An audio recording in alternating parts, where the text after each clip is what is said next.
윤석열 검찰총장을 포함해서 모든 검사들이 이 사안에 대해서 아주 격앙하고 있다. 절대로 막아야 한다 하는 이야기들이 나오고 있다고 합니다.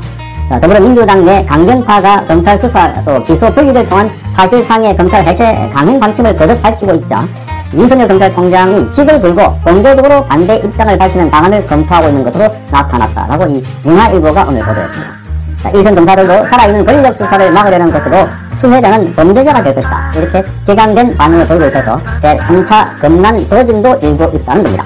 문화일보 취재를 종합하면 윤석열 검찰총장은 최근 측근들과 이 검찰 수사 기소 분리 방안에 대해서 비교적 구체적인 대응 방안을 논의한 것으로 알려지고 있습니다.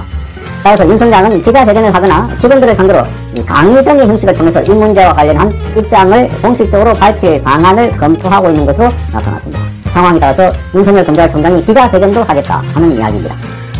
자, 그리고 그 시점은 내려도 3월 첫 주 안으로 잡고 있다 하는 것으로 알려지고 있습니다. 그럼에도 불구하고 여건이 계속해서 밀어붙인다면 윤석열 검찰총장은 이 총장직 사퇴도 불사하겠다 하는 각오를 보이겠다고 문화일보는 보도하고 있습니다. 자, 그렇게 많이 흔들고 압박하고 탄압하고 해도 물러날 기미를 전혀 보이지 않고 있던 윤석열 검찰총장, 총장직을 버릴 각오를 하더라도 이 검찰을 해체하는 것은 볼 수가 없다 하는 입장인 것 같습니다. 검찰의 각오가 아주 비장하고 폭력으로 대응하겠다 하는 것입니다. 윤 총장은 여권 강경파들이 중대범죄수사청을 통해서 검찰의 수사와 기소를 분리하는 그 배경에 대해서는 조국 전 법무부 장관 부부의 입시 비리와 사모펀드 의혹, 그리고 청와대 울산시장 선거 개입 의혹, 월선 원전 1호기 경제성 평가 조작 등 권력 비리를 수사한 검찰을 해체하겠다 하는 의도로 보고 있는 것으로 알려지고 있습니다. 윤 총장은 검찰 수사와 기소 분리는 자칫 권력 비리 등 중요 사건에 대한 수사 능력을 떨어뜨려서 결국은 그 피해가 고스란히 국민에게 돌아간다 하는 것을 아주 중대한 사안으로 보고 있다고 알려지고 있습니다. 윤 총장 주변에서는 직을 걸어야 한다는 조언도 나오고 있다고 합니다. 검찰 내부에서도 격앙된 반응이 계속 이어지고 있다는 소식입니다. 수도권의 한 부장검사는 정부 여당이 6대 범죄에 대한 수사권을 인정한 검경수사권 조정 시행이 2달이 채 안 됐다 이렇게 말하면서 그럼에도 불구하고 이른바 적폐 수사를 할 때에는 수사권을 인정해놓고 검찰 수사가 문재인 정권을 향하자 수사권을 뺏어서 수사를 못하게 하겠다는 것이라고 아주 날카롭게 지적을 했습니다. 또 다른 차장검사는 수사와 기소 분리가 이루어지게 되면 권력 수사 등에 대한 수사 역량은 떨어지게 되고 그 이익은 가해자들이 고스란히 보게 되고 피해는 국민들에게 떨어지게 된다 이렇게 비판했습니다. 그러니까 가해자들이 이익을 보는 이런 검찰의 말하자면 개혁 방안을 만들겠다 하는 것, 이게 자체가 말도 안 되는 것이다 이렇게 검찰은 보고 있습니다.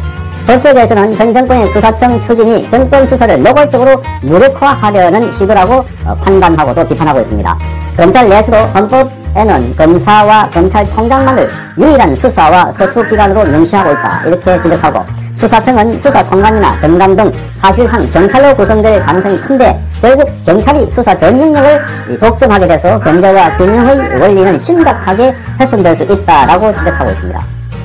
특히 경제 부패 또는 경제 공직자 또는 선거와 방위사업 또 대형 참사 등 6대 범죄 수사력에서 검찰에 견줄만한 기관이 없다는 겁니다.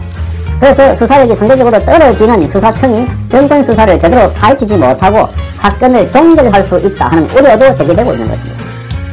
현 정부와 여당은 과거 검경 수사권 조정 논의 과정에서 검찰의 특수수사가 필요하다는 입장을 드러냈지만 권력 수사가 이어지자 입장을 바꿨다는 지적도 나오고 있습니다. 2019년 1월 당시 청와대 민정수석을 했던 조국은 권력기관 개혁안 발표 과정에서 이렇게 말했습니다. 검찰이 잘하는 특수수사 등에 한해서 직접 수사를 인정한다라고 밝혔던 것입니다. 이처럼 수사권 박탈은 종합적으로 판단한 정책이라기보다 다분히 검찰이 지금 정권 비리를 수사하고 거기에 연루된 인사들이 지금 자신들이 위험해지니까 이걸 적극적으로 나서서 검찰 수사를 방해하거나 막거나 그것도 안 되니까 지금 해체하려는 이 보복적인 행태가 아닌가 하는 지적이 나오고 있는 것입니다. 주로 여기에 가담한 사람들은 지금 수사를 받거나 또는 받았거나 아니면 재판에 넘겨진 기소가 된 사람들입니다. 따라서 윤석열 총장은 퇴임 5개월 정도를 앞둔 시점에서 이 문제를 해결하는 것이 무엇보다도 가장 중요하고 시급하다라고 보고 있고 자신의 집을 들여서라도 이 문제를 해결해야 된다 하는 그런 생각을 갖고 있는 것 같습니다. 그러기에 이 정치권과 앞으로 이 검찰의 충돌은 불가피해지고 이 과정에서 여러 가지 파열음이 생기면서 검찰 쪽에서 어떤 대응을 할지 검찰권 행사 등 특단의 대책이 나올지도 관심이 모아지고 있는 것입니다. 지금 검찰은 아주 출렁이고 있습니다. 조직 자체가 없어진다고 하는 어떤 조직이든 간에 그렇게 안 됐습니까? 자, 국가 전체가 이 경찰뿐만 아니라 일부 강성 운동권 정치인들에 의해서 좌지우지되고 있다는 느낌이 강하게 듭니다. 거기에 청와대까지 덮쳤고 문재인 대통령은 거기에 지금 손을 주고 있는 것이 아닙니다.